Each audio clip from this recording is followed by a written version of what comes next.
അമൃതേച്ചി വിട്ടു പോകുന്ന കാര്യം ആലോചിക്കുമ്പോ എന്റെ നെഞ്ചു പൊടിയുവാ. ഞങ്ങൾക്കും അങ്ങനെ ചങ്ക് തകരുന്ന വേദനയുണ്ട് മോളെ. പക്ഷേ ഇപ്പൊ നമ്മൾ പഞ്ചരത്നം വിട്ടു പോകുന്നത് അമൃതേച്ചിക്ക് വേണ്ടിയാ. അത് മനസ്സിലാക്കുന്നേ. ചേച്ചി സന്തോഷമായിട്ട് ജീവിക്കട്ടെ. മനസ്സിലായോ ഞാൻ പറഞ്ഞത്? ചേച്ചി എന്നൊന്ന് കെട്ടിപ്പിടിക്കാവോ?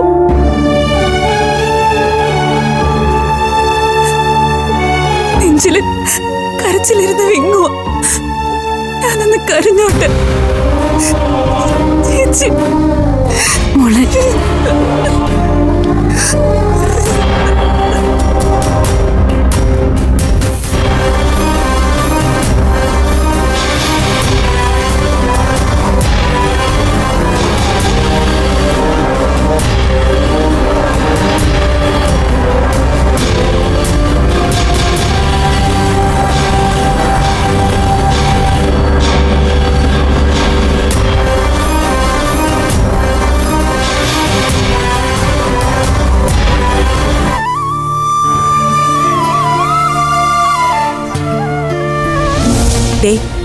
സുമേഷും അമൃതയും ഉറച്ച തീരുമാനത്തില്. പഞ്ചരത്നം നിൽക്കുന്ന വസ്തു വിൽക്കുന്നത് സംബന്ധിച്ച് എന്തോ കണക്കുകൂട്ടലൊക്കെ ഉണ്ടെന്ന് തോന്നുന്നു. ആ സുമേഷിന്റെ ചില സംസാരങ്ങളിൽ നിന്ന് പിടിച്ചെടുത്തതാ ഞാൻ. ചോദിച്ചിട്ടൊന്നും തെളിച്ചു പറയുന്നില്ല. ആ ചിലപ്പോ നിങ്ങൾ അറിയോന്ന് പേടിച്ചിട്ടായിരിക്കും. അമ്മയുടെ പേര് കിടക്കുന്ന വസ്തു ചേച്ചി മാത്രം വിചാരിച്ചാ വിൽക്കാൻ പറ്റുമോ? പഞ്ചരത്നത്തിന് ഞങ്ങൾ 5 പേരും അവകാശികളല്ലേ? അത് പിന്നെ അങ്ങനെയല്ലേ വേണ്ടത്? ഉള്ളത് 5ആയി ഭാഗിക്കണം. അത് ചിലപ്പോ ചേച്ചി വാങ്ങിച്ച 1/2 ഏക്കറില്ലേ, അതായിരിക്കും. ഇനിയിപ്പൊ അതാണേലും നിങ്ങൾക്കും കൂടി അവകാശം വരില്ലേ? അവക്ക് മാത്രം കൈകാര്യം ചെയ്യാൻ പറ്റുമോ? എന്ത് വേണമെങ്കിലും ചെയ്തോട്ടെ. സ്വത്തും വേണ്ട, പണവും വേണ്ട. ഞങ്ങൾക്ക് സമാധാനം മാത്രം മതി. അത് നിങ്ങളുടെ നല്ല മനസ്സ്. പക്ഷേ അവക്കതില്ല. ചേച്ചി ഇങ്ങനെ മാറിപ്പോകുന്ന ഞങ്ങൾ ഒരിക്കലും വിചാരിച്ചില്ല.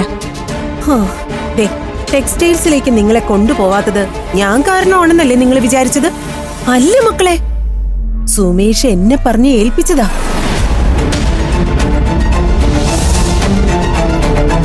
അവനും അമൃതയും ചേർന്ന് എല്ലാം പ്ലാൻ ചെയ്തതാ. എന്നെ അതിന് കരുവാക്കിയെന്ന് മാത്രം.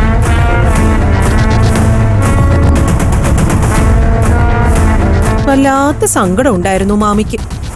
എന്ത് ചെയ്യാനാ? കല്യാണം കൂടി കഴിഞ്ഞാ അവർക്കിടയിൽ ചക്രശ്വാസം വലിക്കും നിങ്ങള്.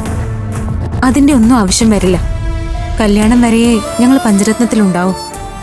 അത് കഴിഞ്ഞ് ഞങ്ങൾ എവിടേക്കെങ്കിലും പോവും. നേരാണോ? സത്യം.